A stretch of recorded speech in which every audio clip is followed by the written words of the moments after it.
Nous arrivons maintenant à la troisième et dernière conférence du cycle de la semaine consacrée au Maharal, qui bien sûr va se continuer dans un Shabbat plein avec tous ceux qui ont réussi à trouver une place pour s'inscrire.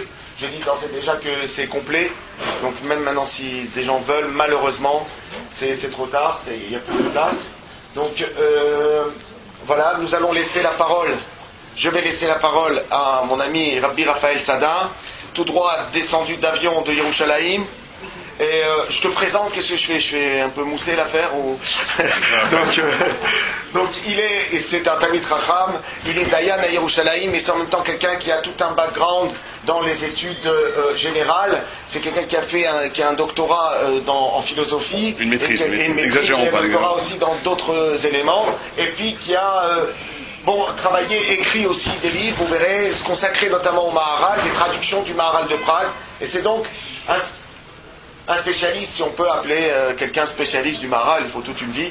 Donc je lui cède tout de suite la parole, et d'ores et déjà, merci. Alors, chose très importante, le shiur que vous allez entendre maintenant est dédié Leilou Nishmat Jamila Messas Bat Chana, qui est donc la rabbinite, femme de Rabbi Shalom Messas, dont c'est la Haskara aujourd'hui. Voilà, donc Bezrat Hashem, Leilou Nishmata. Oui, alors juste avant de commencer, je remercie le rabbin Evidia de m'avoir invité, merci beaucoup. Et je vous remercie à tous d'être venus. On va essayer un petit peu de comprendre, si on n'entend pas, je vais parler peut-être plus fort. Un des aspects de la pensée du Maharal de Prague est immense. Juste avant de commencer, effectivement, il y a des livres ici. Je ferai une signature des livres pour ceux qui veulent acheter des livres. C'est pas sur le Maharal de Prague, c'est le livre en hébreu. C'est un très grand livre de Rabbi Chaim Blomet, qui était mon ancêtre. Et on a réédité le livre, qui est un livre magnifique. Même si on ne comprend pas l'hébreu, c'est une bénédiction d'avoir la maison.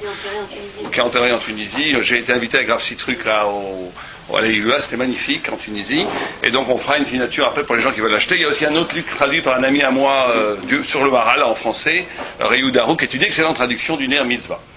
Donc nous allons commencer. Il faut que je parle plus fort. Bon. Debout, là, ça va être dur. Bon, on va essayer de parler plus fort.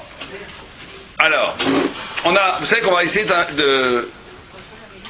d'approcher une thématique très très controversée qui a fait, entre guillemets, beaucoup de mal à l'opinion que les gens ont sur la Torah, qui est le rapport du particulier de l'universel. Sommes-nous un peuple qui est confiné au particularisme? Est-ce qu'on a une dimension universelle? Est-ce que la Torah est quelque chose qui va parler au monde entier, ou est-ce qu'on nous a souvent reproché d'être coupé du monde, de ne pas porter la parole de la Torah haut et fort dans le monde, de rester entre nous, entre le peuple juif, et de par là de ne pas être humaniste, et donc de ne pas participer à la grande aventure de l'esprit au niveau de l'universel. C'est le reproche qui est fait, c'est un reproche récurrent qui est fait au peuple juif depuis des siècles, depuis même des dizaines de siècles, puisque ça a commencé dans l'Antiquité. Vous savez que la rupture chrétienne, notamment par Paul, s'est posée par la rupture paulienne, c'est ça, c'est de dire on va renoncer au particularisme juif en renonçant aux mitzvot, aux commandements, et par là on va rendre universelles les valeurs du judaïsme en annulant les mitzvot, tout ce qui est particulier, et en prenant les idées fondamentales du judaïsme. On sait ce que ça a donné le christianisme. Et ça s'est continué toujours. Spinoza qui était un grand renégat, génial mais un grand renégat, on essaie de réhabiliter Spinoza, moi je suis contre cette attitude, parce que tout celui qui lit Spinoza dedans voit qu'on ne peut pas le réhabiliter. Mais bon, il disait une doctrine particulière, à un moment particulier de l'histoire, c'est particulier. Et pareil avec Hegel, après, qui vient et qui dit le judaïsme vient comme un moment de la pensée de l'histoire, comme l'esprit, vous savez que la grande aventure chez Hegel de l'esprit qui essaie de se trouver, il se trouve à un moment donné dans le judaïsme, avec la proclamation de l'unité de Dieu. On passe du paganisme à l'unité, donc c'est une avancée dans l'esprit, mais ça va être dépassé, comme il pense lui, par le christianisme et par la philosophie après, etc. jusqu'aux Lumières, jusqu'à nous-mêmes les Juifs. Pendant la période des Lumières, il y a 2 siècles, on a commencé à dire on est trop particularisme, il va falloir se confondre avec les goïms, etc., etc. Bien, c'est un reproche qui nous est fait. Est-ce qu'il est justifié? Et là, le tour de force que réalise le Maharal de Prague, on va lire un peu un texte dedans en 1 minute, c'est qu'il ne dit pas simplement que ce reproche n'est pas fondé, mais il va beaucoup plus loin. Il dit que justement, le reproche de particularisme qui a été adressé au peuple juif, il s'est toujours couplé d'un autre reproche qui est l'anachronisme. Le peuple juif est anachronique, il n'est jamais dans son temps, il n'est jamais en passe avec la mode, il n'est jamais avec l'esprit du temps, il est toujours à côté. On peut dire faire une remarque extraordinaire, c'est que ce peuple, qui est absolument étranger à la conscience des nations, ils ne nous comprennent pas. Un goy qui vous voit mettre les tefilines, il ne comprend pas ce que vous faites. Un peuple complètement à côté de la plaque. Et pourtant, ce peuple, c'est celui qui a le plus influencé historiquement, et ça c'est un fait historique, toute l'humanité. Vous enlevez les Chinois qui sont 1 milliard de personnes de l'humanité, ça ne va pas grandement changer l'histoire de l'Occident, ni de l'islam, et même de l'hindouisme, du brahmanisme, pas énormément. Vous enlevez le judaïsme, c'est tout le château de cartes de l'humanité qui s'effondre. Il n'y a plus de christianisme, donc c'est exactement une autre histoire, il n'y a plus d'islam, il n'y a même plus de brahmanisme, en Extrême-Orient le brahmanisme, est, d'après nos traditions, est fondé sur les Shem Atuma, la spiritualité négative qu'Abraham aurait donnée à ses concubines et à ses enfants de concubines qu'il a envoyés vers l'Est. Donc on voit que la pierre angulaire de toute la culture universelle, elle a pour base le judaïsme. Et c'est extraordinairement curieux de voir comment une religion qui a été, une religion entre guillemets, on n'aime pas ce mot-là, mais une religion qui a toujours été taxée de particularisme, a été la pensée qui a le plus, et largement le plus, influencé l'humanité entière. Et le Maharal de Prague, lui, renverse l'argument et dit une chose qu'on va essayer de comprendre ce soir, c'est ça qu'on va essayer de comprendre ce soir. Pas autre chose. Il dit que ce particularisme et cet anachronisme du peuple juif, le fait qu'il est incompréhensible, qu'il est toujours en dehors du temps, le fait qu'il est... Il faut donner une place à Rav Levi, là. Il y a un Talmid Chacham qui rentre, il faut lui donner une place. Rav Levi. Je t'en supplie, essaye de te mettre debout, parce que les gens... Bien, alors on va se mettre debout, puisqu'on me demande de porter debout, on va se mettre debout.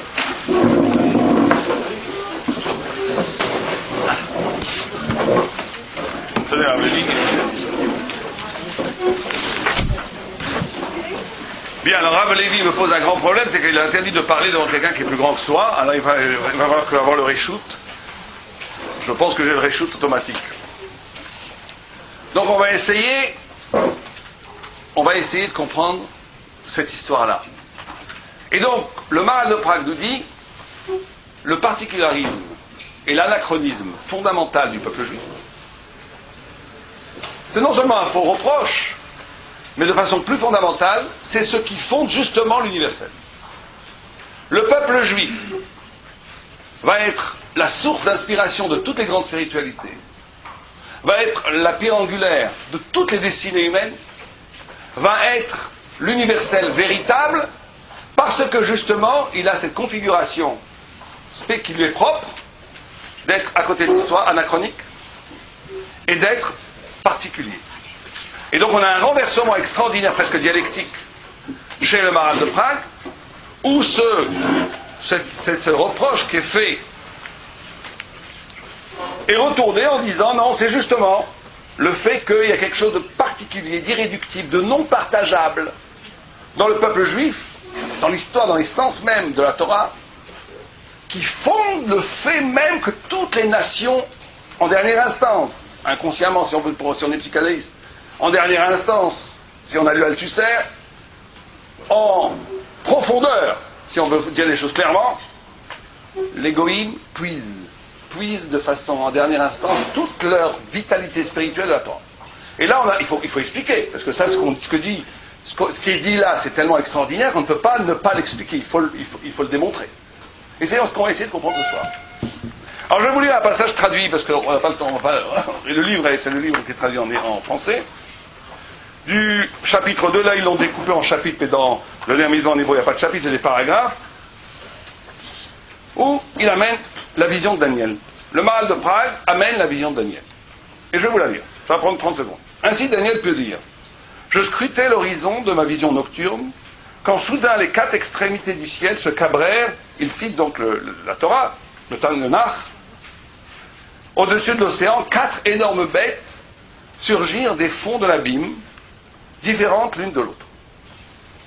Et donc, vous savez que cette vision de Daniel des 4 Malchouyot, des 4 royaumes, c'est tout l'exil, c'est tout ce qui va se passer dans le futur, Donc comme si l'exil, ça c'est un thème, une thématique qu'il faudrait aussi étudier en soi, l'exil était déjà, puisque ces psukim-là sont rattachés au début même de la création, où tous les futurs royaumes sont déjà inscrits à l'origine, dans la Genèse, dans Bereshit. La notion d'exil, la notion d'éclatement de la vérité et la notion d'errance du peuple juif à travers les méandres de l'histoire est déjà inscrite au début. Au début. Et il se pose la question, il dit comment ça se fait que la vision de Daniel est dans... Il ne voit pas un homme, il voit des animaux. Et il dit ça. Il pourrait paraître un peu logique de représenter la royauté sous la forme d'une posture humaine, mais précisément, c'est parce qu'il manque aux 4 empires. Là, il traduit de façon un peu osée la hauteur imprescriptible de l'injection. Bon, je ne sais pas pourquoi il dit comme ça, mais ce que nous on va appeler en hébreu Mahala Elokit Nivdelet, la Mahala Elokit Nivdelet. La Mahala Elokit Nivdelet, qu'on va dire Tsurat Elokit Nivdelet, très souvent le Maharal dit Tsura Nivdelet. Il dit donc que les goïms, les nations, n'ont pas cette notion de Tsurat Nivdelet. Tsurat Nivdelet. Et c'est pour ça qu'on les voit en animaux. Et que Nebuchadnezzar, plus tard, va voir la même vision en forme humaine. C'est ce que dit le Maharal. On va essayer d'expliquer. Le Maharal dit que ce qui manque à la compréhension d'Israël chez les goïms, et la différence radicale entre Am Israël et les peuples, c'est cette notion de Mahala Elokit Nivdelet, ou de Tsurat Elokit Nivdelet. Ça veut dire, on va le traduire, une hauteur séparée, qu'on va nommer aujourd'hui comme quelque chose du transcendant radical, quelque chose qui est radicalement transcendant. Alors ça veut dire quoi? Et que ça serait là, on touche là au cœur même de la singularité d'Israël et du vrai universel. Et vous savez, on va le dire comme ça, le Maharal en parle beaucoup, après. Tout le monde croit que le peuple juif a révélé la notion d'unité de Dieu. D'unité de Dieu. Il a amené un Dieu unique sur terre. Il a révélé que le Dieu est unique. Et le Maharal dit, ça c'est justement une vision superficielle, qu'il associe à une vision animale des choses. Ce que Dieu a révélé, et ce qui s'est révélé à travers l'acceptation de cette révélation dans le peuple juif, c'est pas tellement l'unité. On va éteindre les portables, si c'est possible. C'est pas tellement l'unité du peuple, l'unité de Dieu. On va le dire en français, c'est son unicité. Et il y a une différence entre unité et unicité. Unité, c'est quelque chose de numérique. Il y a un Dieu, un. Unicité, ça veut dire qu'il est unique, qu'il est au-delà de toutes les catégories de l'être et de l'entendement. Et c'est cette radicale coupure entre Dieu et le cosmos, Dieu et la création, qui est la révélation fondamentale de la Torah. La révélation la plus importante de la Torah. C'est que le rapport à Dieu est la capacité d'un rapport avec quelque chose, une révélation qui n'a aucun rapport avec toutes les catégories de connaissances, les catégories intuitives, ou les catégories que je peux, comment je peux connaître les choses. Et c'est précisément parce que Dieu est absolument transcendant que ça pose le vrai universel, la possibilité d'un vrai raisonnement universel.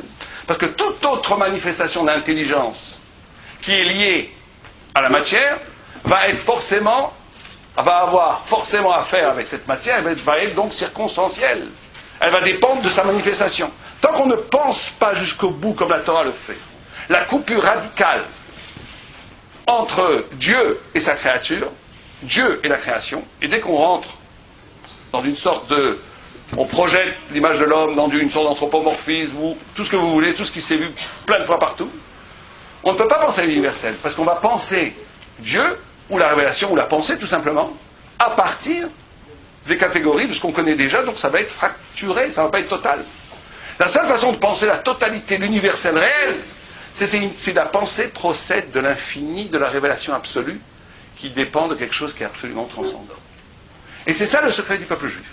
Le secret du peuple juif, c'est cette capacité d'entretenir une relation avec le radicalement autre, le radicalement séparé, avec la coupure radicale. Et là, on va tomber dans quelque chose de vertigineux, qui est toujours très étonnant.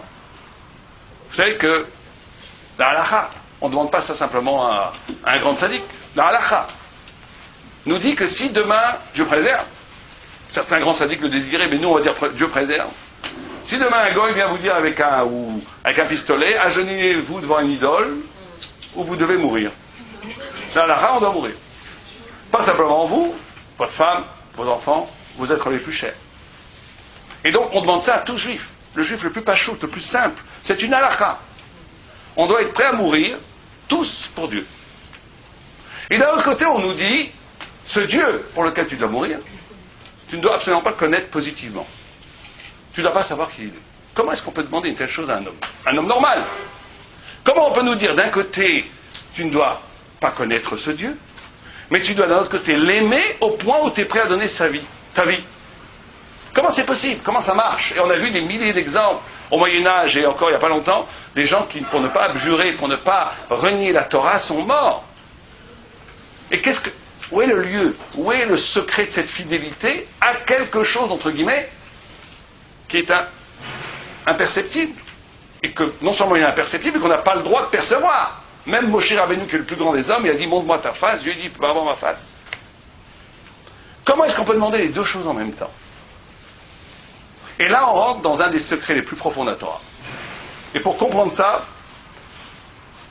vous savez que la Torah est née comme ça. J'avais un rabbin qui disait,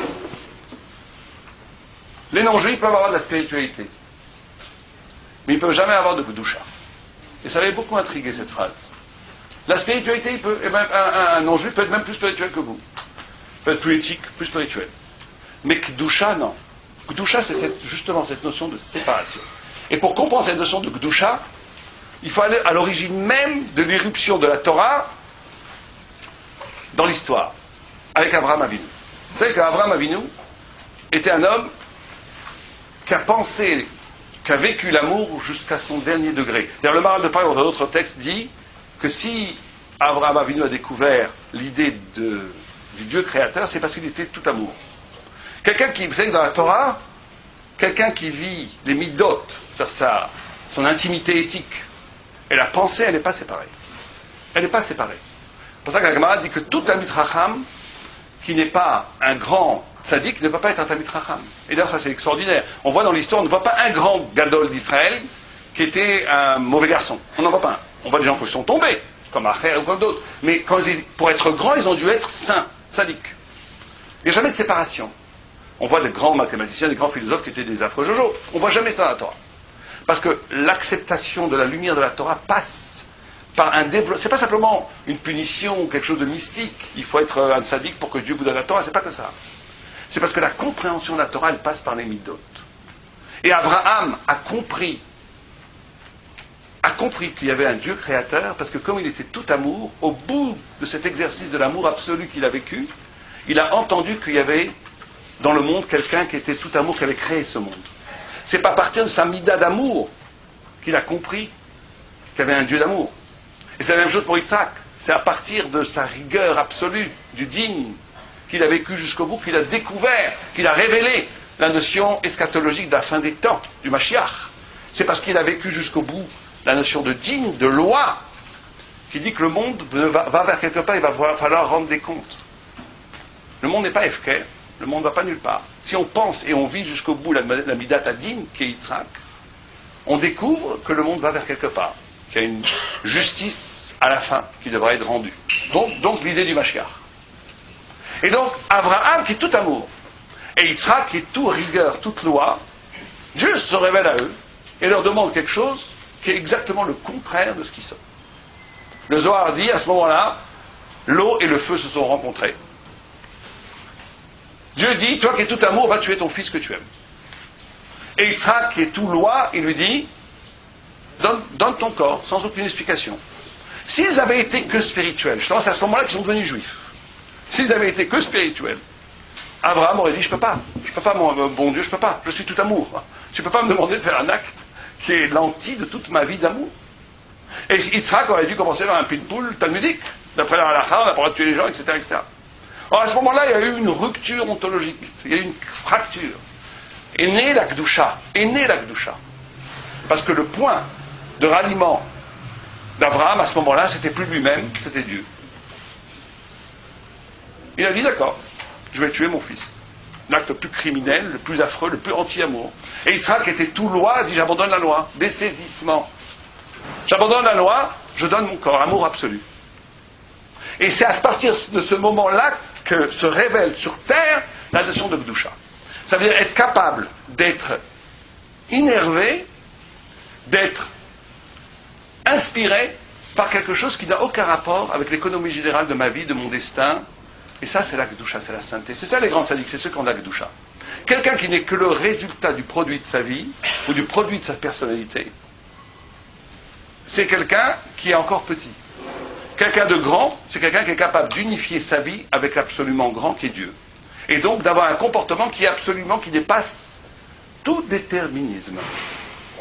Et nous, chacun d'entre nous en tant que juif, on doit se poser cette question. Ne suis-je que le produit de ma vie? Ne suis-je que le produit naturel de mon caractère?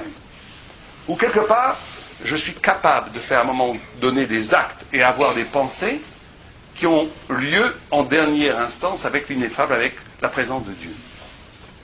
Et c'est cet exercice quotidien qui se passe par le moussa essentiellement qu'il faut travailler pour devenir un vrai tzaddik. Et là donc il y a la naissance d'Akdusha. Et c'est pour ça que le peuple juif, la structure, parce qu'on est capable justement, on est capable d'un tel geste. On a posé la question, comment c'est possible que d'un côté on nous demande de mourir pour le bon Dieu, et de l'autre côté on ne doit pas le connaître. Parce que justement on a une relation avec Dieu qui ne passe pas par la connaissance, mais qui passe par le fait de comprendre que l'essence même, le profond de mon être, c'est le souffle de Dieu lui-même. Et là on a quelque chose d'extraordinaire, où on est en même temps, où il a une intimité. Il n'y a pas de personne plus intime que Dieu avec moi. Au point où Rav Simcha Zissel pose la question, dit, comment ça se fait qu'on a besoin de prier? La pitié que tu as par rapport à toi-même n'est qu'un épanchement de la pitié que Dieu a pour toi.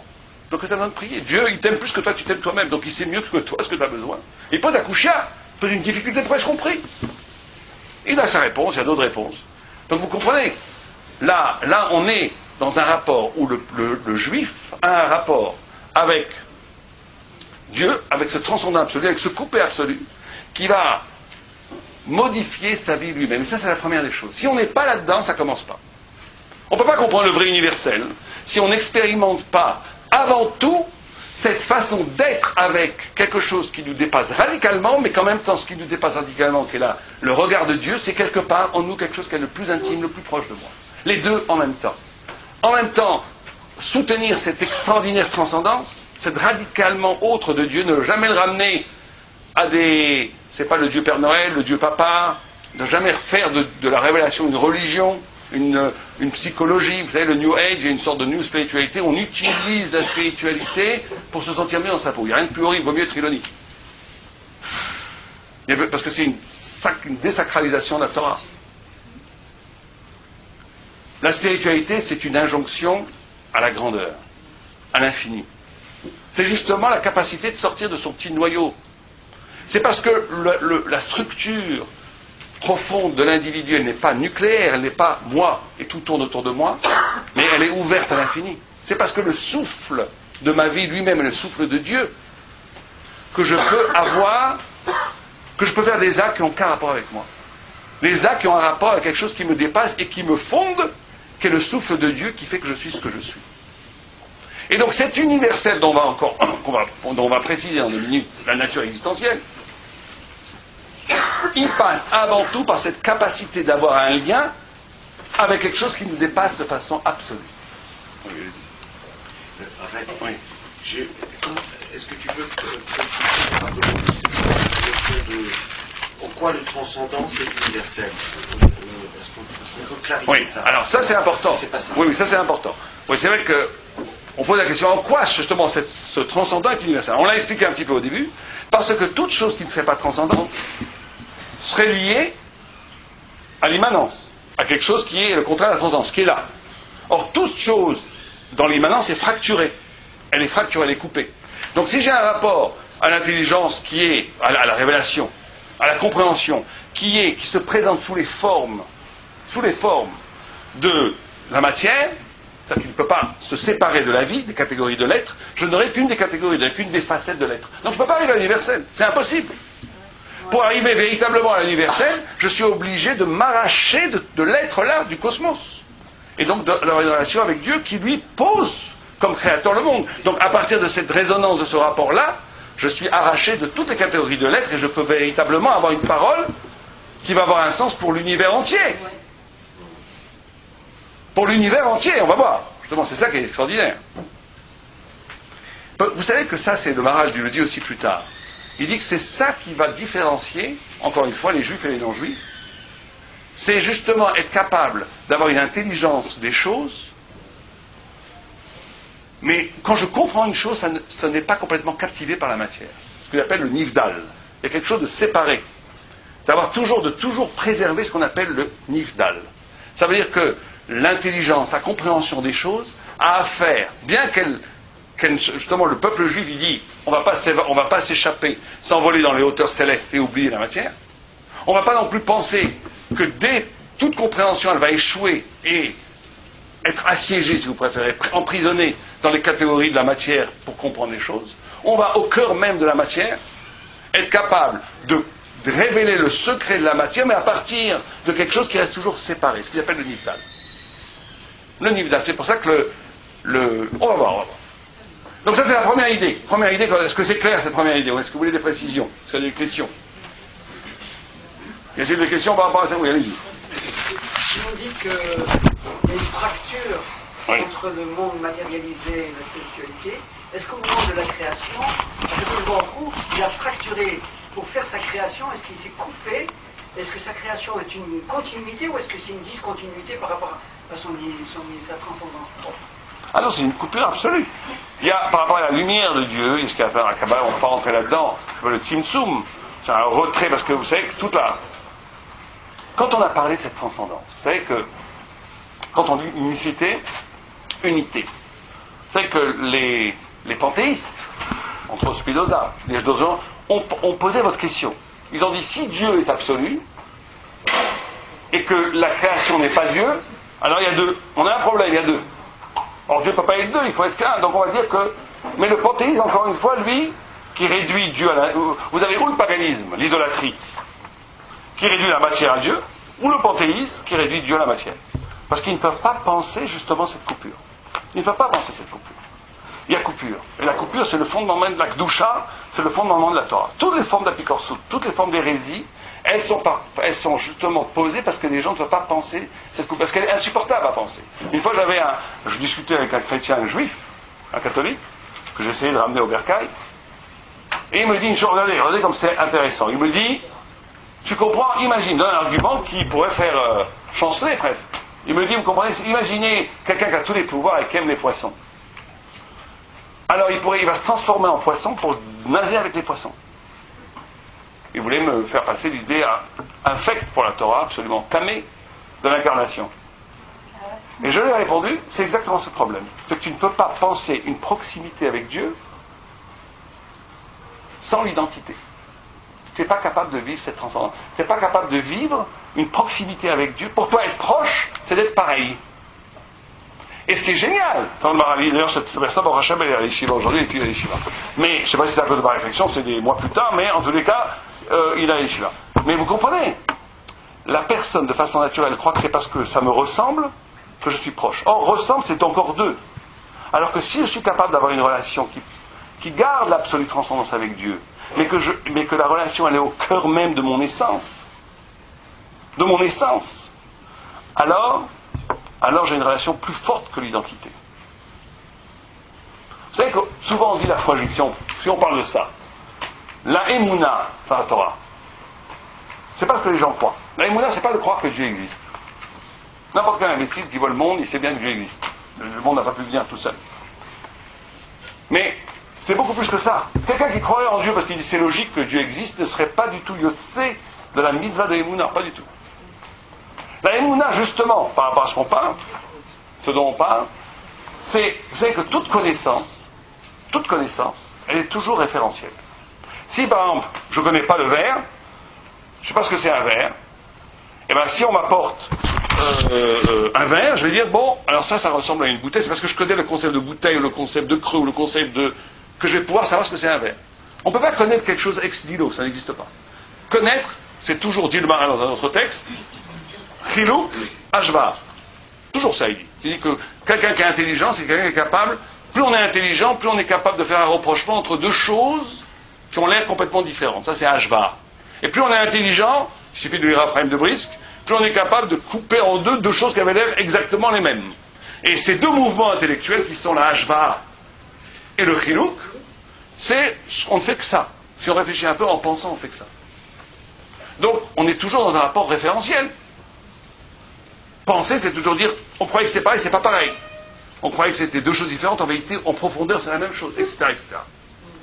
Et alors, la grande question que nos sages posent, si c'est vrai, c'est quoi la première connaissance? Si la connaissance est toujours, je dois savoir quelque chose avant pour savoir, où est la première connaissance? Qu'est-ce que vous dites? Quand je pose cette question, j'aime bien voir ce que les gens disent. La première connaissance, elle vient d'où? Si pour connaître, il faut une référence, où est la première connaissance? La création du monde, c'est pas... Mais comment elle m'est venue? Comment je sais quelle création? Je comprends pas. Comment? Mais non, mais comment est-ce que vous pouvez comprendre la transmission si vous n'avez pas une référence avant pour l'accepter? La première tenaille a été donnée par Hachem. Bon, il y a une réponse mystique, dire que c'est donné. Bon, d'accord, mais moi je trouvais une réponse logique. Allez-y. Quelqu'un voulait dire quelque chose là-bas? Oui, bon, ça on peut dire que c'est Dieu qui a donné. Il y a le Maharal, dans un autre texte, dit une chose extraordinaire. C'est pas dans le mitzvah. Il dit la première chose qui n'est pas justement référentielle, c'est quoi? C'est l'intuition. L'intuition de quoi? De Dieu. Pas de Dieu, non. Un enfant ne connaît pas Dieu. Je vous parle de truc logique là. L'intuition de la vérité. Bon, il y en a qui utilisent cet argument pour dire, vous voyez, que Dieu existe parce qu'il faut quelque chose d'extérieur qui te met dans la tête parce que tu ne pourrais pas commencer. Moi, je trouve que ce n'est pas un argument valable. La première chose qui n'est pas intuitive, qui n'est pas, excusez-moi, référentielle, mais qui est purement évidente, je vais vous donner un exemple. On est là, il fait jour dehors. Si une personne vous dit il fait nuit, vous n'allez pas le croire. Si 10 personnes vous disent il fait nuit, vous n'allez pas le croire. 100 personnes, vous allez commencer à douter. 1000 personnes, si 1 million de personnes disent qu'il fait nuit, vous allez dire c'est moi qui vois mal. Mais il y a une chose qu'on ne pourra jamais vous faire douter, c'est quoi? La vérité. Qui c'est qu'elle dit là? La vérité. Mon moi. Ah oui. Si quelqu'un dit vous n'existez pas, vous envoyez le million de personnes à l'hôpital psychiatrique.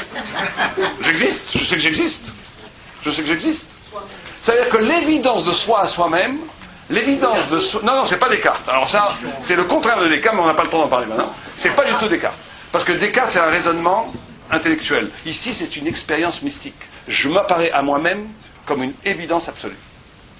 Comme une évidence, mais pas au niveau du raisonnement. Au niveau, justement... Alors justement, croire en Dieu dans la Torah, vous comprenez bien, c'est de croire en Dieu à ce niveau-là d'évidence.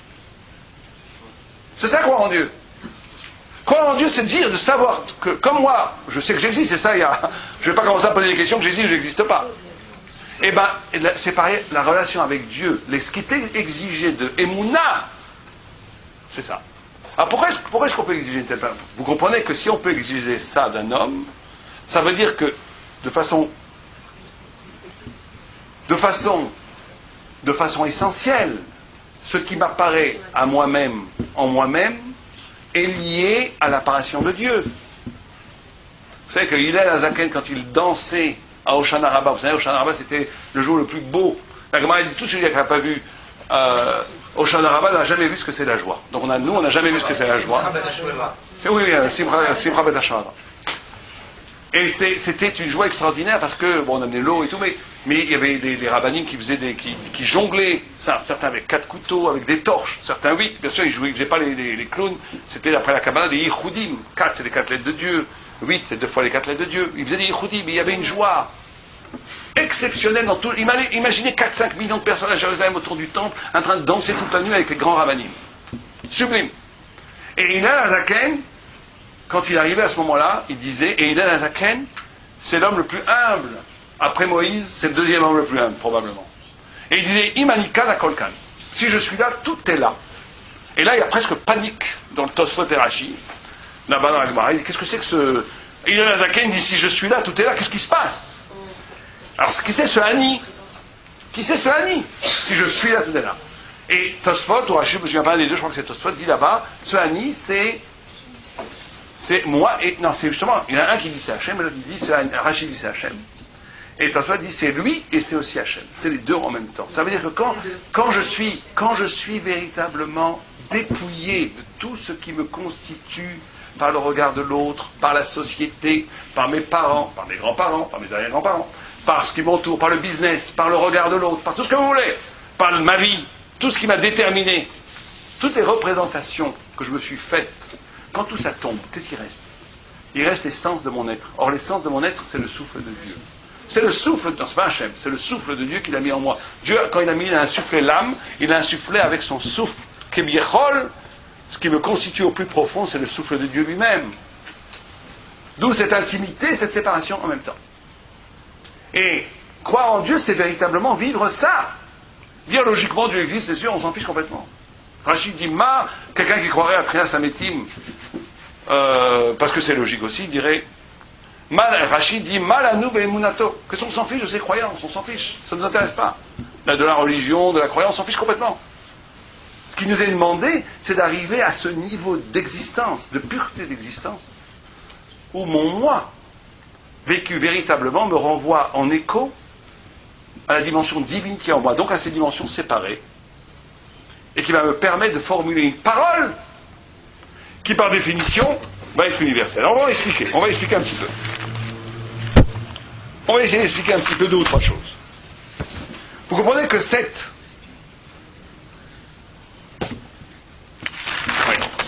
Vous comprenez que cette...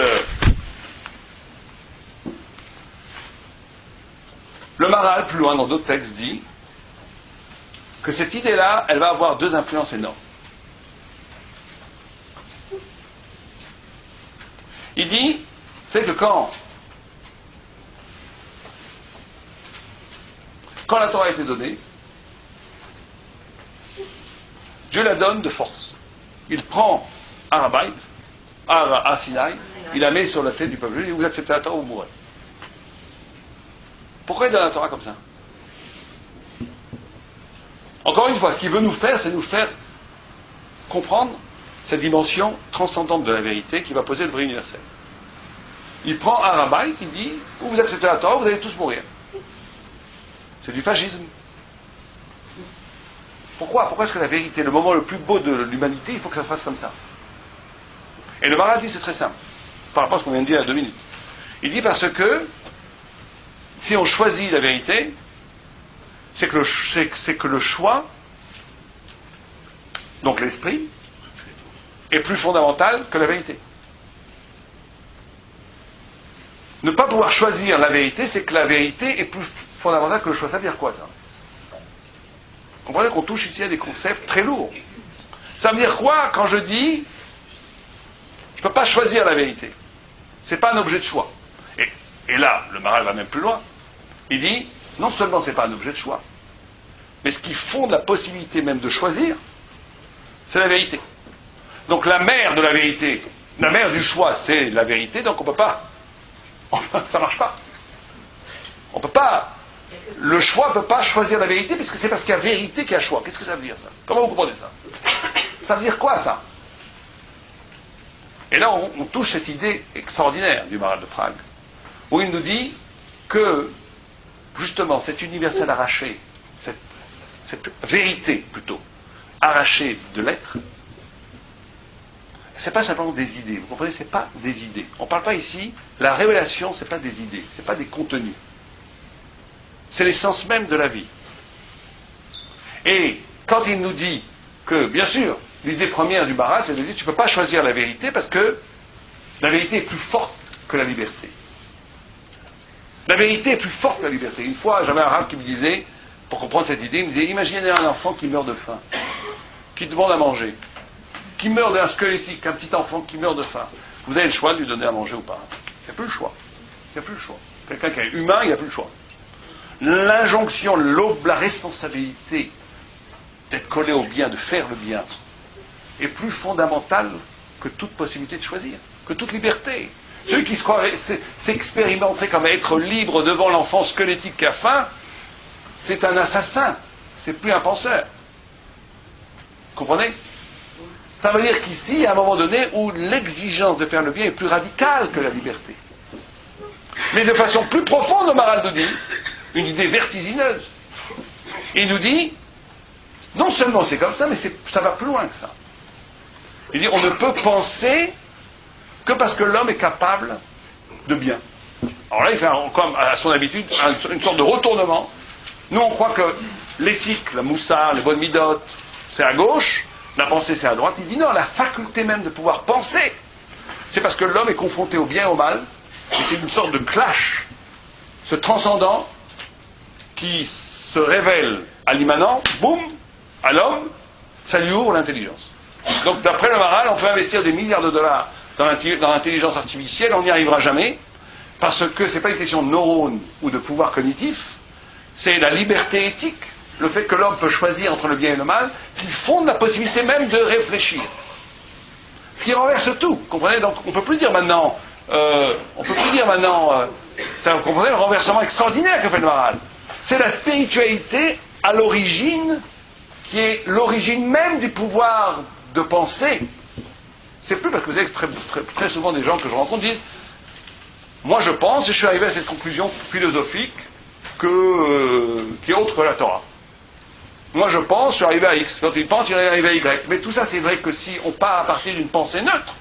Mais si j'arrive à prouver à ce bonhomme, lui dire attends, mais tu penses, ta faculté de penser, c'est parce que tu as eu un baiser de Dieu. C'est parce que Dieu t'a illuminé de sa lumière que tu peux penser. Donc, qu'est-ce que tu veux me faire une pensée, un système maintenant qui nie son origine? Ça ne marche plus. Et on n'a pas le temps ce soir, on peut prouver, philosophiquement en tous les cas, que la pensée est impossible sans transcendance. Que la pensée, la faculté de penser est impossible sans le choc de la divinité. C'est impossible, et c'est prouvable. Absolument prouvable. La faculté de penser est inenvisageable pour quelqu'un qui pense jusqu'au bout, en termes phénoménologiques, en termes de véritable pensée. La faculté de penser est inenvisageable, impossible, sans le choc de la divinité. C'est impossible. Et donc là, bien entendu, on est confronté à l'idée même de responsabilité. On ne peut plus maintenant penser librement. La liberté est seconde par rapport à l'obligation d'être fidèle à cette vérité originelle qui me constitue. Le Maharal a une autre approche aussi plus loin. Vous savez, où il dit cette chose extraordinaire, il amène un midrash, où on nous dit par rapport à la première connaissance, où on nous dit que l'enfant dans le ventre de sa mère étudie toute la Torah. Et quand il naît, on lui donne une tape sur la bouche. Et il oublie toute la Torah. Et le Maharal, avec sa façon extraordinaire de poser la question, il dit pourquoi la bouche? Pourquoi la bouche? Pourquoi pas sur la tête? Et il répond parce que la bouche, justement, c'est quoi? On oublie toute la Torah. C'est quoi la bouche? La parole. Or la parole, encore une fois, si vous voulez, c'est quoi? C'est signifiant. On rentre dans un rapport de référence. Et cette intelligence référentielle, elle fait oublier l'origine. Elle fait oublier l'origine. Il explique ça notamment par rapport au fait qu'il y a Pirsumé Nissa, vous savez, il y a de proclamer le miracle. Normalement, c'est toujours par la parole. À Hanouka, on le fait avec un acte, avec une flamme. Il dit, bon, c'est un long développement, il différencie la Grèce et Israël par rapport à ce point-là, où l'intelligence grecque est toujours référentielle. Elle se fonde sur l'oubli de l'origine. Alors d'allumer la flamme, c'est de rejoindre la lumière elle-même. De rejoindre la lumière elle-même, avant la parole, de ce qui fonde la parole. Alors ce qu'on a expliqué au niveau métaphysique, on va l'expliquer maintenant au niveau existentiel. Comment est-ce qu'on vit ça? Comment est-ce qu'on vit ça? Et il y a un texte dans la Gemara, absolument hallucinant. Si on le lit de façon superficielle, c'est presque agaçant. Où il y a écrit que l'homme a été créé Yechidi, il a été créé seul. Et la Gemara continue dans sa lettre, il dit l'efficace, c'est pour ça qu'un homme doit se voir, un homme doit dire, c'est Bishvili Nivra Olam. Pour moi a été créé le monde. Pour moi a été créé le monde. Et la Gemara avait une histoire d'un Rav qui voit 600 000 juifs près du temple. Et il dit, oh, l'onivro elou elle a les chamcheni. Tout cela n'a été créé que pour me servir. Quand on lit ce moment, on dit, qu'est-ce qu'il nous veut celui-là? Pour qui il se prend? Tous ces 600 000 juifs, vous voyez 600 000 juifs, c'est magnifique, le peuple d'Israël. Tout cela, ils ont été créés pour me servir. Garçon, un café. Qu'est-ce que c'est que ça? Comment vous comprenez cette Gemara? On parle de Gemara, Gemara c'est le summum de l'intelligibilité. Donc qu'est-ce qu'on vient de nous dire là? Qu'est-ce qu'on vient de nous dire? Et le Maharal explique la chose suivante. Il explique une idée incroyable. Il dit, l'homme a été créé seul, ça veut dire que l'homme, et on va voir quand tout est lié chez le Maharal, que l'homme, il a la capacité de porter le sens de l'univers tout seul. Un homme seul peut justifier l'univers. Vous savez que les écrits chassidiques ont amené ça après, ont peut-être un peu trop radicalisé pour nous les Lidvish, que le tzaddik peut justifier le monde par lui-même. Pas besoin des autres, c'est juste des, on appelle ça dans le théâtre, des figurants. Des figurants. Bon, nous on pense pas comme ça, on pense que chacun doit devenir un tzaddik. Mais bon, mais en tous les cas, cette idée qu'un homme seul peut porter en lui tout l'univers. Tout l'univers. Et Abraham Avinu, et pourquoi il peut porter en lui tout l'univers? Parce que l'homme a l'homme, chaque homme, chacun d'entre nous, a la capacité, et c'est comme ça d'ailleurs qu'on reconnaît un petit d'un grand, la capacité d'épanouir en lui-même l'intrigue de chacun des gens qui l'entourent. Quelqu'un qui est petit, il ne s'intéresse plus à personne. Il est dans sa boîte, il ne s'intéresse même plus à lui-même, le pauvre. Il est fini, il est mort. Plus quelqu'un est grand, plus il est capable d'empathie, de prendre sur lui l'autre. Quelqu'un qui a vécu comme ça, c'est Abraham Avinu. Abraham Avinu, c'est l'exemple même de ça. On dit que le chesed d'Abraham Avinu, c'est pas la charité le chesed. Dieu préserve. Il y a un grand tzaddik, un grand gadol qui disait, celui qui veut faire de la charité, il aime tellement faire de la charité qu'il est prêt à voir l'autre souffrir pour pouvoir faire de la charité. C'est pas ça. La charité, le chesed, l'amour d'Abraham, c'est cette capacité, justement, non seulement de voir dans l'autre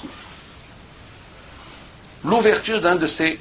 Chaque rencontre, la rencontre, je crois que Rav Abidi a parlé de la rencontre, c'est pas juste la rencontre entre deux opposés, la rencontre c'est l'occasion. S'il y a une vraie rencontre, les gens ne se rencontrent pas, les gens se parlent, ils ne se parlent pas. La vraie rencontre, si vous ouvrez vraiment à l'autre, à l'altérité de l'autre, à la différence de l'autre, si véritablement vous vous ouvrez à l'autre, ça va ouvrir en vous une partie de votre être qui correspond à cet autre. Une dimension. Et vous allez par là même lui donner la clé de sa propre intrigue. C'est pour ça qu'il faut aller voir les grands tzadikim. Ça, il faut apprendre des chassidim. Parce qu'un grand tzaddik est capable tellement d'empathie qu'il va, par son regard, vous montrer la clé de vous-même. Vous montrer la voie. Cette voie de lumière qui est bouchée en vous. Mais Abraham Avinu, le chesed d'Abraham, c'est que quand il voit l'autre souffrir, il souffre. Quand il voit l'autre joyeux, il est joyeux pour lui. Aujourd'hui, quelqu'un il reçoit une brique sur la tête, vous rigolez. On rigole. Quelqu'un il gagne l'auto, vous avez un petit pincement au cœur. Pourquoi pas moi? Ça, c'est la petitesse. C'est la petitesse. Parce que vous comprenez que c'est la petitesse, pas simplement parce que c'est pas moral, hein. C'est la petitesse parce que je ne me conçois que comme moi-même. Donc je suis tout petit. Je suis juste autour de moi-même. Si je comprends un tout petit peu que l'autre, c'est moi, alors je suis content pour l'autre. Je suis content pour l'autre. Et quand l'autre souffre, je souffre pour l'autre. N'importe qui peut vivre ça avec ses enfants. Votre fille tombe par terre, se fait mal, on a mal. Pourquoi? C'est pas moi. M'en fiche? Non. Parce que là, je comprends que c'est moi. Alors ça, c'est tout le monde. Celui qui est un peu plus de sadique, il va faire ça avec les gens qui l'entourent. Celui qui est beaucoup plus de sadique, il va faire ça avec la communauté. Rav Abidi, il souffre pour tous les gens de la communauté, il est content pour tout le monde. Excuse-moi, t'as peut-être pour tout Paris, j'en sais pas. Mais Abraham Avinu, il fait ça au niveau de l'univers entier. De l'univers entier. C'est ça la chesed d'Abraham. Alors vous comprenez qu'on est actuellement là, on a touché le nœud de l'universel. Il est capable de faire ça parce que justement, il a un rapport avec le transcendant. Sans ce rapport avec le transcendant, vous n'êtes qu'un particulier. Qu'est-ce que j'ai à faire de l'autre? C'est parce qu'on a une même origine tous, radicalement séparés, que je peux avoir une empathie pour les autres. Sinon ça n'existe pas, sinon c'est des bêtises, sinon c'est du catholicisme, c'est de la charité, c'est du mensonge en fait. Mais vous comprenez maintenant que là, on a avec les goïms un grand problème. Parce qu'ils vont vous voir, le peuple juif, ceux qui vivent comme ça, il porte en lui le sens de l'univers. Et la Torah fait qu'on porte en nous le sens de l'univers. Et le peuple juif a le sens de l'univers. puisqu'il y a la Torah, et que la Torah c'est avant le monde jusqu'à après le monde. Et donc les goïms sentent, certains le savent et certains le sentent, en tout cas tous le sentent inconsciemment, que ce qui se joue dans le peuple juif a éminemment à faire avec le sens ultime de leur être. D'où l'antisémitisme. Avec le sens ultime de leur être. Et on a quelque chose ici de paradoxal, d'incroyablement paradoxal, où on met les filines devant un goy et il vous prend pour un fou furieux. Vous ne pouvez pas manger ce qu'il mange, vous arrêtez de travailler, enfin des choses de fou. Un goy qui reste une semaine avec un juif, il devient fou. Il devient fou. S'il est honnête, il devient fou. Vous ne pouvez pas manger de pain, des galettes, vous mettez des filles, vous ne pouvez pas travailler, c'est des choses de fou. Une fois, j'ai été arrêté par la police un Shabbat, je me souviens toujours, vos papiers. Je lui dis, c'est Shabbat, je ne porte pas de papier. Qu'est-ce que c'est que cette religion, on ne porte pas de papier? C'est vraiment ça. Et il a stupeur. Mais en même temps, il disait, bon, vous comprenez, ça n'existe pas. Allez voir quelqu'un où je ne peux pas porter de papier, ma religion l'interdite. C'est complètement dingue. Et c'est un anachronisme absolu. C'est un anachronisme absolu. Et c'est là le paradoxe extraordinaire, qui porte l'absolue vérité du monde entier. Parce que le tzaddik et le peuple juif, il travaille à l'actif de l'universel. Se heurte à un particularisme incompréhensible. Alors pourquoi? On va finir avec ça, parce que sinon on va avoir pour des heures. Pourquoi? Parce que de façon fondamentale, et là ça va vous paraître peut-être politiquement incorrect, mais c'est pas grave, c'est la vérité. On peut intervenir. Hein. De façon fondamentale, il y a deux façons de vivre sa vie. Il y a deux façons de vivre le temps. Il y a le temps des nations, qui est basé de façon... Si on réfléchit un petit peu sur le temps, c'est effrayant, parce que le temps, qu'est-ce que c'est le temps? La seconde que je vis maintenant, elle meurt. Et après, la seconde après, elle meurt. Donc je vis la mort tout le temps. J'arrête pas de mourir, oui. Le temps meurt tout le temps. Et d'un autre côté, le centre de gravité du temps, si c'est le passé, si c'est ce qui s'est passé il y a une seconde, donc on est toujours, c'est presque une vision mortuaire. C'est-à-dire que je suis déterminé par ce qui s'est passé hier. Le présent, c'est quoi le présent? C'est la somme du passé? C'est quelque chose qui apparaît et qui meurt à chaque seconde? C'est quoi le présent? Au mieux, c'est la somme du passé. Mais ça veut dire que je suis complètement déterminé par des choses qui sont mortes. C'est complètement mortuaire. Alors vous savez que, comment on dit temps en hébreu? Zman. Zman, c'est d'ailleurs extraordinaire. J'ai écouté ça d'un Merav, Rav Shapira, qui parlait de ça, qui disait que Zman, il a vérifié, je pense, il dit que c'est quelle est la racine de Zman? Qu'est-ce que vous dites? Quelqu'un dit la bonne réponse, invitation. Azmana. Azmana. Et il a vérifié, ce Rav Shapira, qui était un très grand Rav, un grand penseur, il disait qu'il n'y a pas une seule langue, le time, le temps, ou je ne sais pas, comment on dit temps? Quelqu'un en arabe, dans le sémite, comment on dit temps en arabe? Hein? Comment on dit invitation? Bon, c'est vrai. En tout cas, lui, il disait qu'en hébreu... Donc il disait que c'est la seule langue... Attendez, on va finir. Sinon, on va partir à la rigolade, là. C'est un sujet sérieux, le Maral. Donc, c'est un sujet sérieux. Donc, il disait que c'est la seule langue, l'hébreu, bien entendu, l'hébreu qui est la langue de Dieu, où il y a où l'étymologie, c'est-à-dire la racine étymologique du temps, c'est l'invitation. L'invitation. Inviter. Le temps t'invite. Il t'invite à quoi? Non. Oui, les fêtes, c'est pas bête du tout, inviter les fêtes. Mais il t'invite, les fêtes, vous avez raison. Ça, le Maral dit ça. Le Maral dit ce que vous dites, il dit que le Shabbat, c'est par rapport au Lamava, et le Chagim, c'est par rapport à Yamé Mashiach. Alors, il vous invite à quoi? Il vous invite à... Mais non!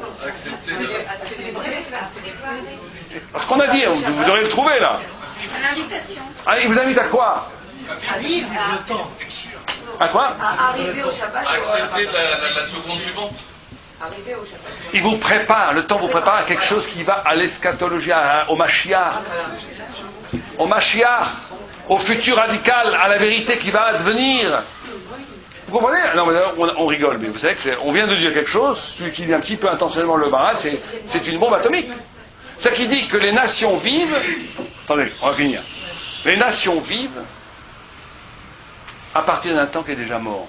L'histoire. L'histoire avec un grand H, qui, comme disait quelqu'un, avec sa grande hache, coupe les choses. C'est un temps, donc, il n'y a pas de futur. Ou qu'un futur est déterminé par les passés. C'est pour ça que le peuple juif est immortel. Tout le monde sait que Tolstoï, Sartre et d'autres, Pascal, ont été complètement très très perturbés par le fait que le peuple juif ne meurt pas. C'est pas possible. Toutes les conditions socio-historiques, un peuple qui n'a pas la même langue, qui est dispersé dans le monde. C'était ça, chez l'admiration par rapport aux juifs, c'est toujours joué autour de cette notion-là, comme par les goïms. Comment ça se fait qu'on n'a pas disparu? Mais la réponse est très simple. Si le centre de gravité de la vie, c'est le passé, comme l'Empire grec, l'Empire romain, l'Empire perse, c'est-à-dire le passé, les structures, si ces structures, ces conditions s'effondrent, on meurt. Mais si les conditions, si le centre de gravité de la vie, c'est pas le passé, c'est l'espérance, c'est ce qui va se passer demain. On ne pourra jamais détruire l'espérance, on ne pourra jamais détruire le demain. Donc on est immortel. C'est fait que Yaakov a pour étymologie Yud, Kov. Yud c'est le futur, Kov c'est la malédiction. Celui qui donne du futur à ce qui est donné pour mort. On a toujours cru que le peuple juif allait mourir. Et sans vouloir faire de polémique, Ben Gurion a dit aux religieux de l'époque, il y a 50 ou 60 ans, laissez-les rentrer dans les yeshivot, c'est complètement caduque ce judaïsme, de toute façon dans 10 ans il n'y aura plus de judaïsme comme ça, c'est mort. Et à l'époque, Shomer HaTzaïr, l'avenir du peuple juif brillant, c'est le sionisme, le nationalisme, etc. Et donc il ne donnait aucun, il disait c'est fini, ce judaïsme de la Galoute n'a pas d'espérance. Aujourd'hui il y a un demi-million de personnes qui étudient la Torah, bon, Hachem. Ce qui est donné pour mort va vivre 10 fois plus fort. Parce que le centre de gravité du juif, et c'est pour ça qu'il est libre, c'est le futur. Mais pour le futur promis, plusieurs promis, mais qui étaient déjà à l'origine. Et donc, encore une fois, c'est universel, cette coupure. Et donc là, c'est pour ça que nous, le peuple juif, quand il fait des mitzvot, quand il lit la Torah, il vit dans ce temps-là, qui est le temps de la vérité, puisque c'est le temps de la révélation de l'origine qui va, et de l'eschatologie qui va jusqu'au bout. Et ce temps de vérité concerne tout le monde. Quand le Mashiach va venir, c'est pas que pour les Juifs. Il va libérer le monde entier, sauf Amalek. Mais il va libérer le monde entier. Et donc, on met les tefilines, on fait venir le Mashiach, le gars il vous regarde, qu'est-ce qu'il fait celui-là? Alors, vous imaginez le paradoxe? Je suis en train de mettre les tefilines, je suis en train de faire quelque chose qui a trait en profondeur au salut du goy, et lui, il est fou. Et donc, on est dans quelque chose d'extraordinaire, une sorte de mise en scène, de quelque chose de kafkaïen, de UNESCO, quelque chose, ça va pas. On fait des choses, on ne comprend pas, et pourtant, ce que je fais, c'est essentiel à toi. Cette capacité de faire vivre l'universel au niveau singulier, c'est Am Israël. Vous savez que quand le peuple juif a reçu Pessah, il y a une partie du peuple juif qui était impure. Et ils ont voulu faire Pessah chez nous. Ils ont voulu faire Pessah. La Manigara, pourquoi est-ce qu'on n'aura pas nous? Et Moshe était intrigué, il est parti demander, il dit, oui, tu peux leur donner. Ce qui est très bizarre. Parce que, et on dit que la naissance de la Torah Sheba'al Peh, c'est à partir de ça. La naissance de la Torah Sheba'al Peh, c'est Pessah chez nous. La capacité, à partir d'un désir de l'infini, de créer une nouvelle Torah. Kebiechol. Mais pas nouvelle parce qu'elle était prévue. Dieu il est beaucoup plus malin que nous. La liberté d'interprétation était déjà prévue à l'origine. Mais nous, dans le niveau existentiel, c'est nouveau. C'est quelque chose une fracture, quelque chose d'absolument nouveau. Mais il y a une grande question, qui est que le Pessah, c'est un Korban Sibou. C'est un Korban Sibou. On ne peut pas amener un Pessah par un Korban Yachid. Traduit Korban Sibou. Le Korban Pessah, ça doit être que Am Israël qui l'apporte. Que des individus ne peuvent pas apporter le Korban Pessah. Et dit la réponse fabuleuse que j'ai vue, qui est justement la Torah Sheba'al Peh, ce désir d'infini, c'est que l'individu peut devenir tzibur. L'individu peut devenir collectif. C'est ça l'universel. J'avais un de mes grands amis, Benny Lévy, Alav Shalom, qui avait très bien défini en une phrase ces différences de l'universel. Il disait, il y a l'universel en intensité, c'est Abraham Avinu, c'est l'universel dont on a parlé. On peut être seul et être universel. Et il y a l'universel en extension, qui est le christianisme, qui est l'Occident, qui ne croit à l'universel que par le partage des idées publicitaires. C'est qu'à l'époque d'Abraham, déjà, Dor Apalaga, voulaient s'unir tous contre Dieu. Ils ont fait un faux union. Ils disaient Abraham, il n'a pas de futur. Et pourtant, tout le futur est passé par Abraham. Abraham était seul de l'autre côté du fleuve, c'est pour ça qu'il s'appelle Ivri, celui qui a traversé le fleuve, et il portait à lui tout seul l'universel et le sens de toute l'humanité à venir. Toutes les religions viennent d'Abraham. Vous comprenez ce que ça veut dire? Ça veut dire que c'est le secret de la Torah Sheba'al Peh. Que je peux dire un zvara, une idée dans la Gemara, je peux étudier ceux qui étudient, qui peuvent goûter de l'extraordinaire joie de l'étude. C'est que je suis capable de dire une idée qui m'est incroyablement personnelle. Il n'y a que moi qui va dire cette idée. Il faut être un fou comme moi pour dire une idée quand même, comme ça. Et l'autre, il va dire une idée, si c'est une vraie, on parle d'initiés, de gens qui ont étudié, qui savent étudier. Hein. Mais si on dit, c'est pas d'opinion, hein, c'est de l'initiation. Quelqu'un dit vraiment une idée qui vient de son âme. Et bien, cette idée qui est le cœur même de son âme, elle se révèle être le soleil de l'humanité entière. Elle va faire sens pour tout le monde. Conjonction, encore une fois, du particulier et de l'universel. C'est ça le vrai universel. Le vrai universel, c'est de faire sens.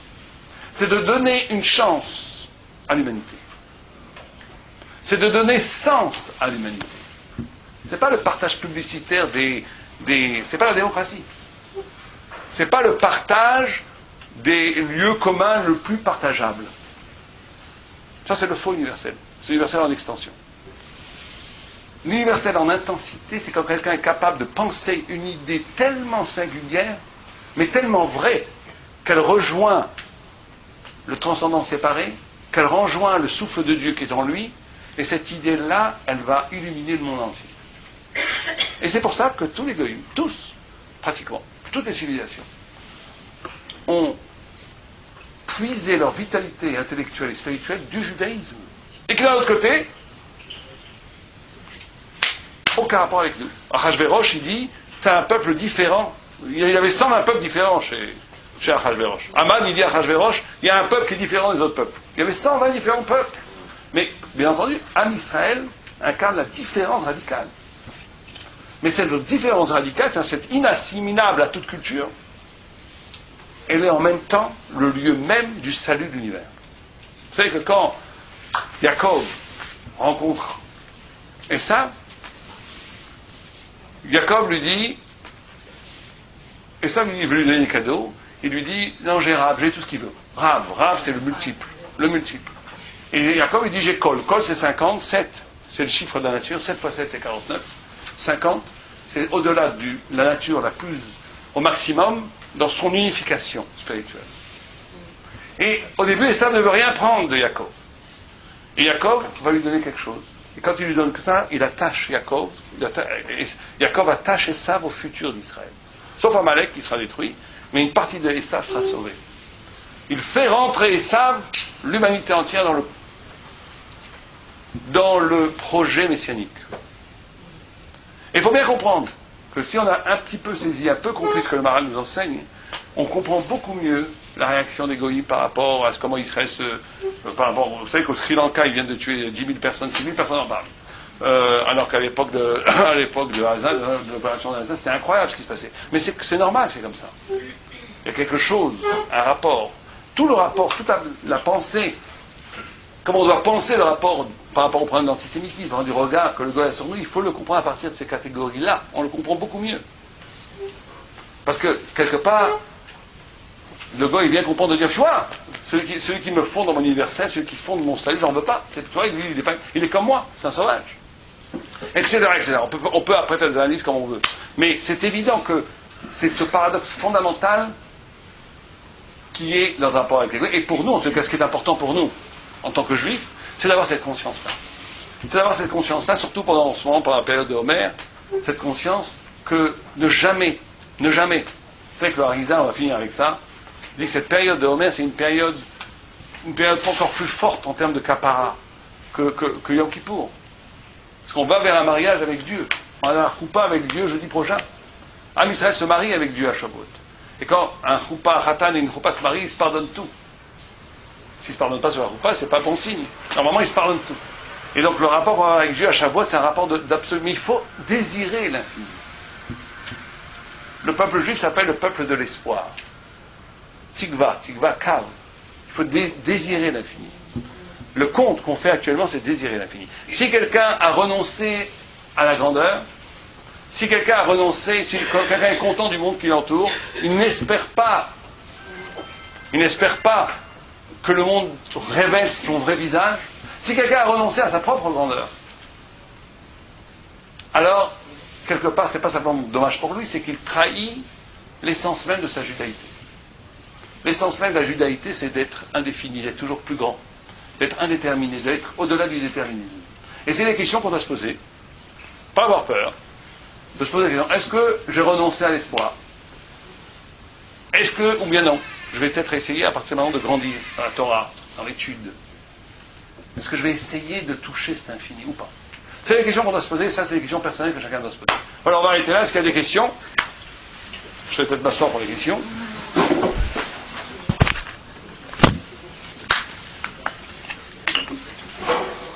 Après les questions, je un petit mot, excusez-moi.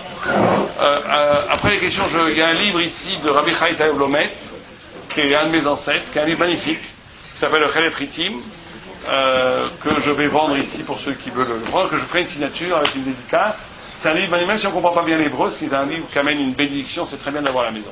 Voilà, est-ce qu'il y a des questions? Oui, allez-y. Vous l'avez soulevé, moi j'ai souvent une question par rapport au Sri Lanka et au Chagrin du Myanmar. Nous, en tant que juifs, on se positionne comment par rapport à ça? En termes de tout amour, d'empathie et de sadique, c'est tout qu'on devrait... Un juif doit être capable de souffrir même quand un goy souffre, ça c'est évident. C'est évident, ça c'est évident. L'empathie, elle doit aller jusqu'à là. Dans notre vie, comment on doit concrétiser rien que déjà que quand on voit vous savez que quand on voit quelqu'un souffrir, ne pas continuer sa petite vie, s'interroger sur la vie. Comment ça se fait? Quelqu'un qui verrait des images où des gens sont en train de continuer à manger son beefsteak, c'est un problème. Il faut à un moment s'arrêter. Dire comment ça se fait que ça passe, s'interpeller. Ça serait déjà le minimum de faire ça. D'autres questions? Oui, allez-y. Finissez par l'espoir. Qu'est-ce que ça nous apporte, l'espoir? Justement, l'espoir, c'est de se connecter avec cette vie dans le Zman, dans l'invitation du futur. De ne pas être modelé, structuré par le présent qui oublie l'origine et le futur. Bah non, nous on dit pas ça. C'est ce qu'elle disait, c'est Louis XIV, c'est pas nous. Après moi le déluge, c'est Louis XIV. Il n'était pas circoncis, donc c'est pas pour nous. Oui, allez-y. Vous avez dit tout à l'heure que les livres, évidemment, au sens universel, est-ce que ce n'est pas une brimade par rapport à l'autre? Je parle de l'autre. Lui-même est né, lui-même à l'image de Dieu comme moi. C'est une créature comme moi. Bien sûr. Et donc là, vous posez une question importante. Madame pose la question, comment ça se fait que le peuple juif se voit toujours comme le peuple élu? C'est ça votre question. Alors, l'élection dans la Torah, c'est pas du tout un orgueil. L'élection, c'est une responsabilité. C'est pour ça que la Torah est ouverte aux goïms. Un goï qui authentiquement veut rentrer dans l'alliance peut devenir juif. Et on a beaucoup de grands initiés dans le Talmud. Yahya, par exemple, Rabbi Yahya, c'est il venait d'Abraham. Il y a énormément de guérim qui étaient des grands d'Israël. Donc, cette aventure de la responsabilité et de la vérité, elle est ouverte au monde entier, mais pas au niveau simplement. Il faut effectivement un engagement absolu par rapport à cette vérité, à cette révélation. Il y a une coupure de l'âme Israël, mais cette coupure, elle est justement cette capacité de vivre au-delà de l'être. De ne pas vivre structuré par l'histoire, par la société, par le discours social, par le discours politique, mais de vivre dans la parole de Dieu lui-même. Et comment est-ce qu'un être individuel peut arriver à se convaincre que dans sa petite spécificité, dans son petit travail d'étude de la Torah, des mitzvot, etc., en vérité, il est en train de servir l'humanité tout entière? Comment il peut arriver à intégrer une chose pareille? Parce que pour le moment, le sentiment qui nous domine, en général, c'est de nous sentir vraiment comme des êtres un peu marginaux, à part, pas intégrés, à faire des espèces de rituels dont on ne voit pas la finalité. Comment est-ce qu'on peut arriver à un moment à intégrer Comment est-ce qu'on peut arriver à un moment à intégrer cette notion que au fond, ce qu'on fait sert l'humanité? Comment ça se vit ça après à l'intérieur? Bon, je pose une question importante. On a parlé du regard de l'autre. Le problème du juif, Le problème du juif, c'est justement de se définir, d'avoir cette indépendance spirituelle et intellectuelle, de ne pas se définir selon les catégories du social, du politique, de la culture même et de l'être. Donc si effectivement je vais d'après le présent, l'esthétique présente, le peuple juif est un peuple à côté de la plaque. Et donc si je reproduis ce regard de l'autre sur moi-même, je suis moi-même à côté de la plaque.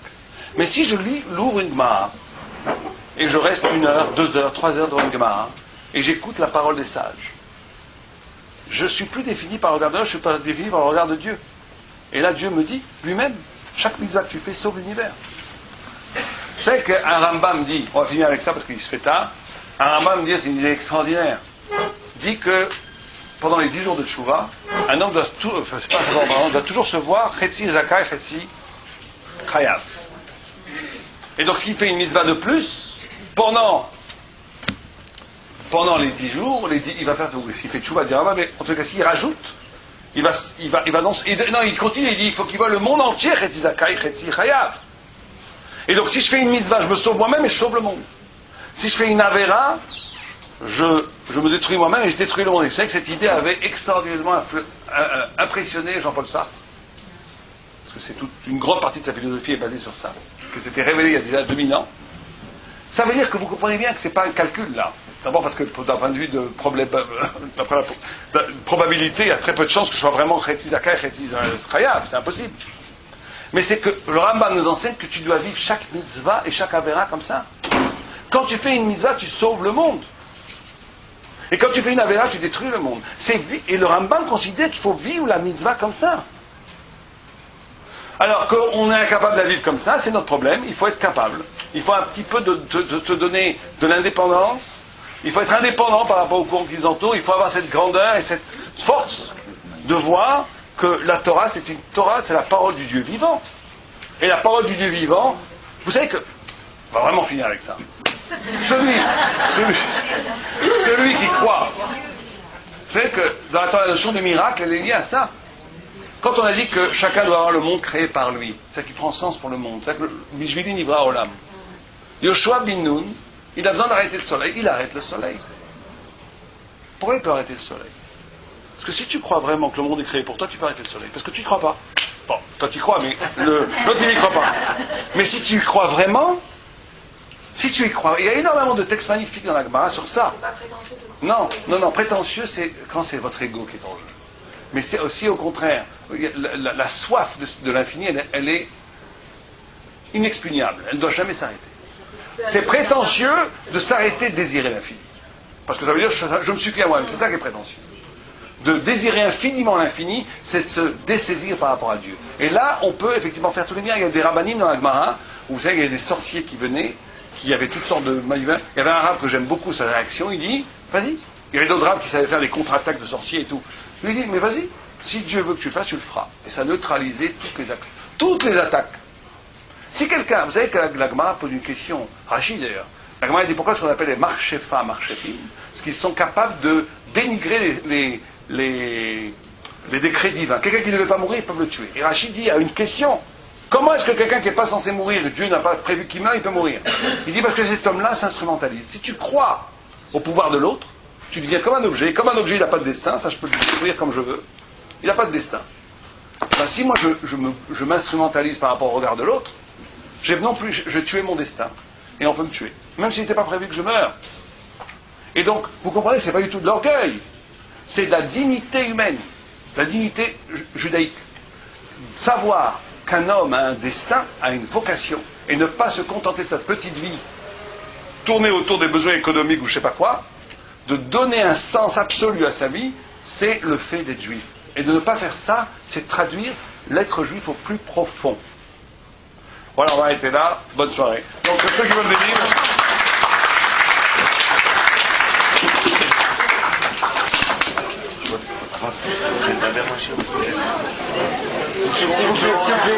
S'il vous plaît, une seconde.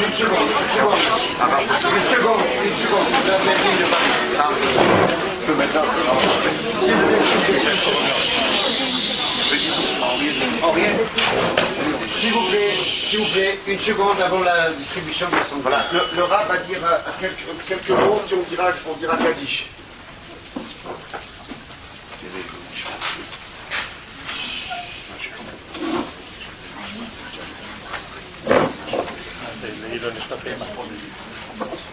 S'il vous plaît, un peu d'attention.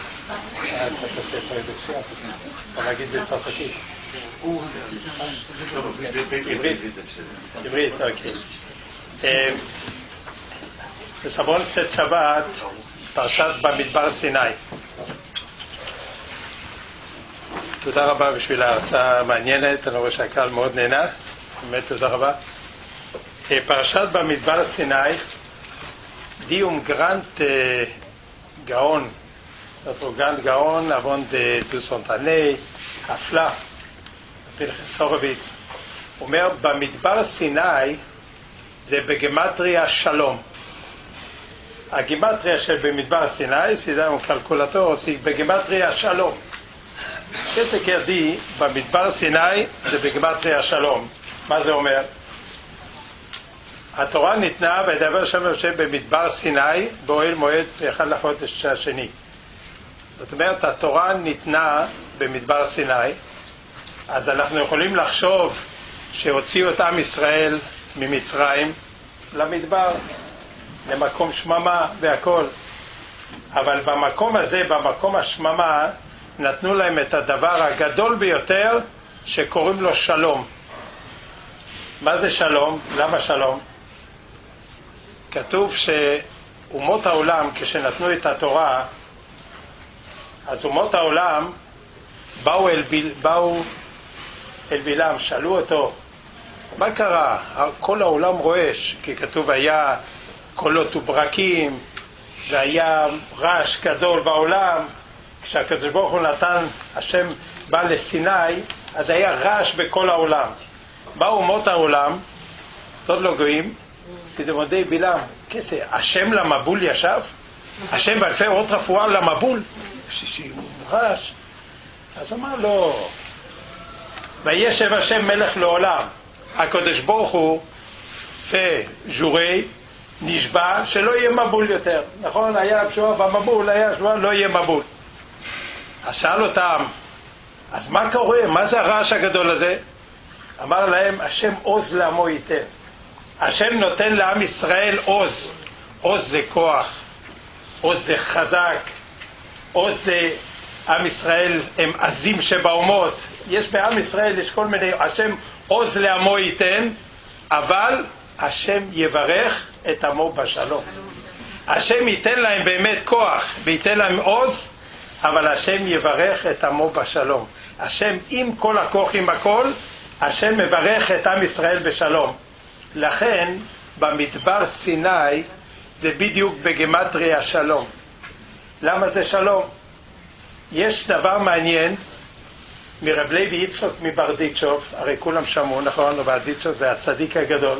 אז הוא אמר ככה, אם רואים בעולם שמפחדים, שיש מלחמות, ורואים בעולם שיש איזו אווירה לא טובה ומפחדים, לא יודעים מה יהיה, הוא אומר, יש עצה לעסוק בתורה ולעסוק בפלפול של תורה.